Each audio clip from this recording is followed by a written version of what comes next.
Good evening. I'm Tracina Gray with the CTV News Update.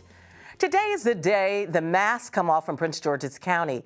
County Executive Angela Alsobrooks ordered the mask mandate be lifted at 5 this evening. As per federal guidance, masks are still required on public transportation, schools, child and health care centers. Officials say the COVID metrics in Prince George's are moving in the right direction. Some residents say they have mixed feelings. It's because I've been fully vaccinated, so I don't have a problem taking my mask off, but in going to public places and places where there are a lot of people, I have issues with that. I would wear a mask like at a grocery store or any restaurant or something like that. It signals that we have made progress and that we've made progress specifically in this county because Prince George's County has, had a little bit of a struggle. Meanwhile, Prince George's, which was hit hardest in Maryland by the pandemic, is now in line with the state COVID protocols. The state health department writes and reports 248 new COVID-19 cases in the last 24 hours. An additional 12 Marylanders have died from the virus. This brings the state's death toll to more than 9,300 currently. Close to 400 residents are in the hospital with COVID-19. County officials have been trying to close an illegal club in Beltsville for almost a year. It's located in this warehouse on Distribution Drive. DPI has issued violation notices with fines to the tenants. The police department even padlocked the door on May 5th, but the illegal parties were still being held. Officials say partygoers were even trapped in the warehouse this past weekend. We reached out to the landlord and the club owner, but have not heard back. DPI says the leaseholders and patrons could face legal action if the illegal parties continue. In other news, Memorial Day is right around the corner, which means plenty of people will be heading out of town. AAA Mid-Atlantic estimates about 935,000 people living in and around D.C. will be traveling 50 miles or more. This is about a 60% increase over last year. AAA says about 37 million Americans will travel this holiday season. District Heights is commemorating the men and women who served our country with a new Veterans Park. It features headstones for all branches of the military. There are also bricks with the engraved names of soldiers from District Heights. The city is holding a dedication ceremony this Memorial Day with several special guests. City Commissioner Harriet Irving says the park is a way to show veterans how much they are appreciated. The greatest gift one can give is to lay down their life for something they love. The veterans here love this city. And what we have here is a Veterans Park. It's not a memorial park, even though it is somewhat. It's also to honor those still serving, those that have served, are still living, retired, or honorably separated from the military service. It honors those that are here and those that have passed. It puts an anchor in the community where the veterans have committed that this is their home and they're being recognized. The ceremony starts at 11:30 a.m. on Monday at Kipling Parkway, Spur, and Marbury Drive. An open green space in the city of Bowie is now the home of dozens of American flags. This is Bowie's Field of Honor. More than 100 American flags have been placed at this field across from Bowie High School. The flags honor veterans, current service members, health providers, and public safety personnel. The flags will also honor people who have died from COVID-19. We encourage everyone to come through and walk through the Field of Flags and look at the dedication that people have put on flags to honor loved ones. And we just encourage everyone to remember that we're coming out of this and we're all Americans and we need to do this together. And Bowie wants to be there with everyone standing strong at the end of this. The flags will be on display through the first week in June. You're watching CTV News. I'm Tracina Gray. When we return, another salute to veterans. Stay with us. Find out how to use an awkward silence to help a friend with their mental health at seizetheawkward.org. Welcome back. In just 3 days, Americans will pause and commemorate Memorial Day. This national holiday is a time to honor the men and women who have died while serving in the U.S. military. However, some former service members say people often confuse the Memorial Day and Veterans Day holidays. Former Sergeant Major Michael Easton says Americans need to understand the difference. Memorial Day isn't for me. I'm still living. It's for the people that have served and have given the ultimate sacrifice. Therefore, they have to know that you're thinking the ones that have served and gone on. That's the meaning of Memorial Day. In other news, Prince George's police are mourning the death of a veteran officer today. Corporal Gregory Fordson died of a medical emergency earlier this week. Fordson spent 13 years with the Prince George's Police Department. Prior to joining the force, he served in the U.S. Army for 27 years. He is survived by his wife and 2 children. He's making history as one of the highest-ranking Asian Americans at Amazon in the D.C. area. Daniel Liu is the operations manager at Amazon's delivery center in Lanham. As Asian American Pacific Islander Heritage Month comes to a close, Patricia Vallone highlights this trailblazer. We'll be going out and delivering for a small jurisdiction within the zip codes that we deliver to.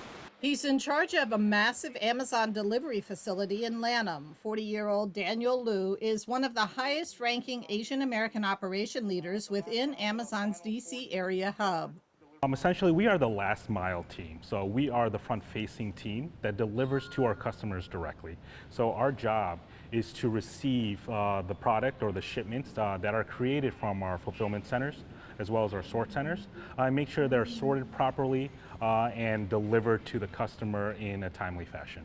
Liu is a first-generation Asian American of Chinese and Vietnamese parents. The Chicago native takes his role quite seriously, leading a team of more than 250 employees while overseeing the station's transport and facility operations.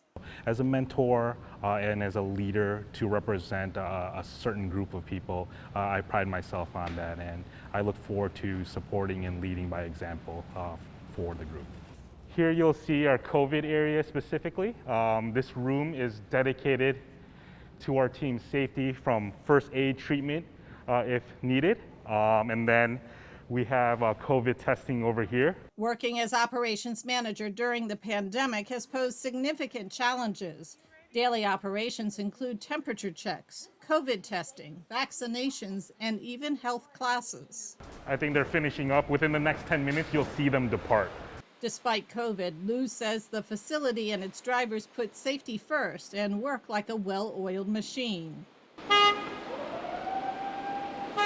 Beeping essentially is another helpful safety precaution to make sure that people are aware that you are around. And when the final van exits to begin its route, a new crew enters to begin the next shift. Patricia Vallone, CTV News. AAPI Heritage Month ends on May 31st. As we've reported over the last several days, a local family is suing the Prince George's school system, saying it failed to protect a young teen from sexual abuse. The lawsuit says a sexual assault occurred at Wise High School in April 2018 and involved a 14-year-old girl with intellectual and emotional disabilities and up to 6 young men. During an interview with Patricia Vallone, the family's attorney, Stan Brown, alleged that this is not an isolated incident at the school. I pulled the police incident reports at the school for an 18-month period prior to the date of this incident. And what was mind-boggling is there were dozens of trespassing incidents at the school. And more importantly, there were 10 other sexual assaults at the school within an 18-month period prior to this incident. And within 60 days prior to my client being assaulted, there were 6 other sexual assaults. And of those 6, I believe 5 of them were also airdropped to other students in the school. And 2 of them happened in the same gymnasium. And so the school system was aware that there was a problem of kids basically assaulting girls in the second floor gym, and then for fun, sending the video to other students in the school. And this is within 60 days prior to the incident of my client. The school system took no action concerning those other 8 sexual assaults. Brown says the school system has yet to identify the 6 young men accused of the young teen's assault or whether they were students or trespassers. He adds that only one of the other sexual assault cases was prosecuted by police and the state's attorney's office, and that's because the victim's father insisted that prosecutors do so. The county school system says it's unable to discuss any of the cases because of pending litigation. And we'll be back with more in a moment. Stay tuned. A free 3-minute online chat can give us the personalized tips we need. Visit aceyourretirement.org. Welcome back. Prince George's County is being sued for allegedly engaging in religious discrimination. A Muslim man who applied for a paid chaplain's job at the county jail says applicants had to sign a statement affirming that they are of the Christian faith. Lawyers from the Council on American Islamic Relations sued the county on behalf of 49-year-old Edris Bridges, who has been a volunteer at the jail since 2018.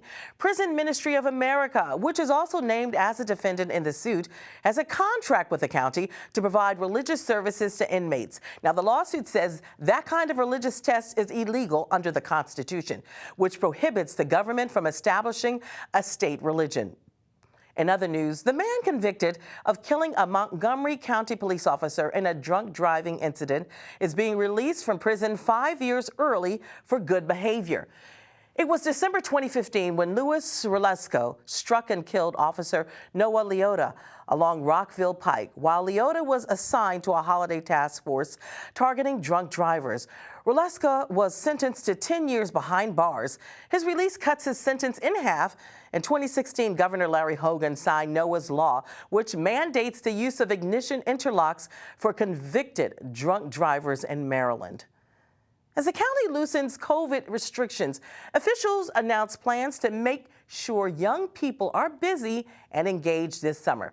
The county executive has announced the Alsobrooks Summer Passport Experience. It targets youth between 12 and 18 years old and will include a variety of programs, day and night, to keep kids involved. I want all of our young people to know that they have not been overlooked during this time. This has been a most trying time for our young people, and I know that the circumstances around this pandemic have really been hard on our young people. And as we head especially into Memorial Day weekend and the coming summer months, we're looking for opportunities to make sure that we're engaging our young people, that they can socialize in a safe, supervised setting. This is critical to their development and their health and well-being, and it's critical to our communities as well. The Summer Passport program runs June through August. For more information, go to pgparks.com. Maryland has a new school superintendent. The State Board of Education voted unanimously yesterday to appoint Mohabit Chaudhry. He'll replace outgoing Superintendent Nancy Salmon on July 1st.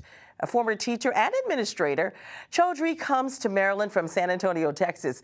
There he served as an associate superintendent for strategy, talent, and innovation. He was known for developing initiatives to address race and poverty issues in San Antonio schools. I'm honored to have your trust and look forward to partnering with you and every other willing stakeholder to build upon a strong foundation in Maryland. In every role I've held, whether in the classroom, whether as a teacher leader or a district administrator, students have always been my top priority, and that won't change in Maryland. Chaudhry began his career as a teacher in California. Let's get a quick check on the 3-day weather forecast. Tonight, showers likely with a low around 55. Saturday, rainy and cloudy with a chilly daytime high near 57 and evening low around 50. Sunday, mostly cloudy with a high near 59 and a low around 50. Great news for Memorial Day. Sunny skies with a high near 76 and a low around 56 degrees. As we wrap up our newscast, we salute and thank our military heroes. Enjoy your holiday weekend. I'm Tristina Gray. Good night.